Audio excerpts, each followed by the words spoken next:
The morning sun had barely stretched across the quiet suburban street when something happened that would replay in Armin Hale's mind again and again, like a scene he wasn't prepared for but couldn't forget. He had stepped out onto his porch with a basket of laundry, exhausted after another sleepless night with his toddler when the new neighbor Ariana Crest, the 30-year-old woman who had moved in just 2 days earlier, caught him staring for a second too long. She wasn't flashy or intimidating. She simply carried herself with this calm, confident warmth that somehow filled the space around her. Armin wasn't trying to stare. He was just lost in his own thoughts, carrying the heavy fog of responsibilities he had never been trained for. But Ariana looked straight at him that morning with a surprising mix of amusement and gentleness and said the one line that made him drop the laundry basket on the porch steps and freeze where he stood. "If you want to look, just ask." And for the first time in years, Armin felt his heart stumble inside his chest, not out of attraction alone, but out of shock, embarrassment, and the strange feeling that someone had noticed him. If you believe in kindness, second chances,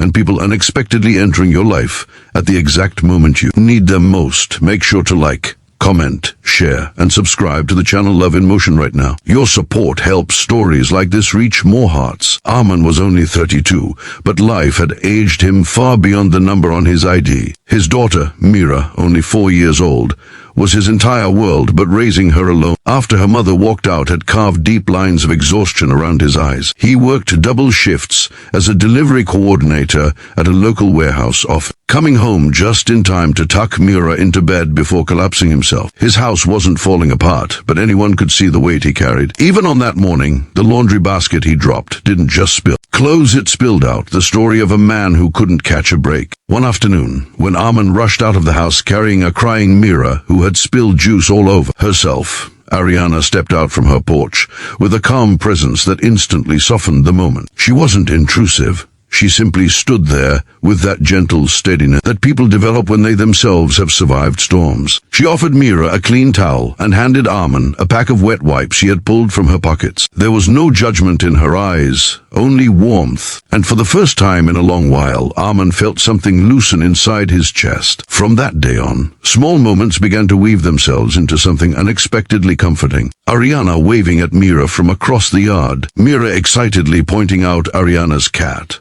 a chubby orange creature named Pumpkin who followed her everywhere. Ariana leaving a basket of fresh lemons from her backyard tree with a note that simply said, "For your lemonade expert," after she overheard Mira talking non-stop about how much she loved lemonade. Each moment was small enough to dismiss, yet meaningful enough that Armin couldn't. Still, he kept his distance. He wasn't ready for anything new.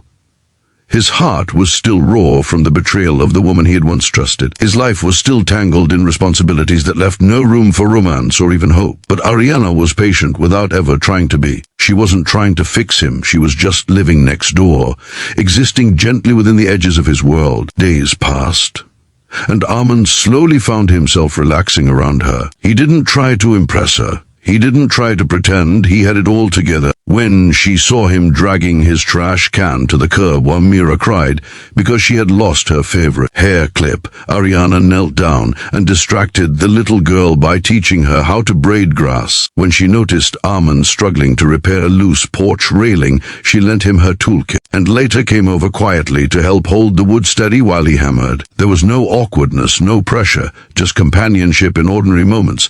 Then one day, Mira fell sick. It was daytime, sunny outside, birds chirping like it was just another peaceful day. But inside the Hale household, Armin was crumbling. Mira had a high fever, her small body trembling as she lay on the couch. Armin tried cooling her forehead with wet cloths, giving her medicine, whispering soothing words, but he was terrified. He called the clinic, but the earliest appointment was hours away. That helpless fear, the kind only a parent knows, cracked him open from the inside. A soft knock came at the door.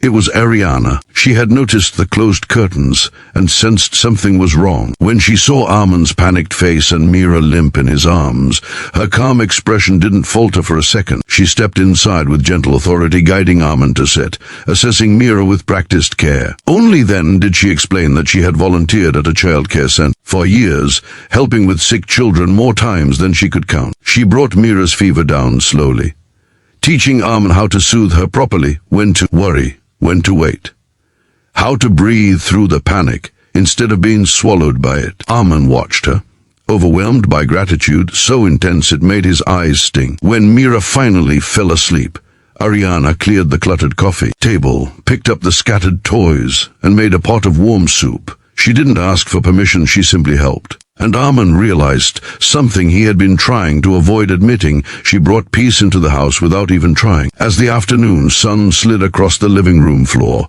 Armin and Ariane sat side by side on the couch, quietly watching Mira breathe. It wasn't romantic, it wasn't dramatic. It was something deeper, two people sitting in the soft space between struggle and relief. That was the moment things shifted. From then on, Armin didn't hide his exhaustion from her. He didn't pretend everything was fine when it wasn't. He didn't look away when her eyes met his. And Ariana didn't hesitate to step closer into his life, not forcefully but naturally. She became the person Mira ran to every time she found a new bug in the garden. The person Armin waved to with genuine warmth instead of awkward shyness. The person who turned everyday burdens into lighter loads simply by showing up. By the time the day ended, Armin walked Ariana to her porch, standing there beneath the soft daylight filtering through the leaves. He wasn't frozen anymore. He wasn't embarrassed. He wasn't apologizing for looking. He simply said thank you, not for the soup, not for the help with Mira, not for the tools or the grass braiding lesson, but for seeing him when he barely saw himself. And Ariana, with that same gentle smile she had worn on the very first morning, simply nodded as if to say, I always did. If this story touched your heart even a little, please like, comment, share, and subscribe to Love in Motion. Your engagement helps more emotional stories reach people who need them. Special request, please comment healing hearts if you believe everyone deserves a gentle place to land. In the end, Armin didn't fall in love with Ariana because she was beautiful or confident or new. He fell in love because, in a world that rarely slowed down for struggling people, she chose to see him, truly see him. And sometimes all it takes to change a life is the courage to show up when someone has forgotten what tenderness feels like.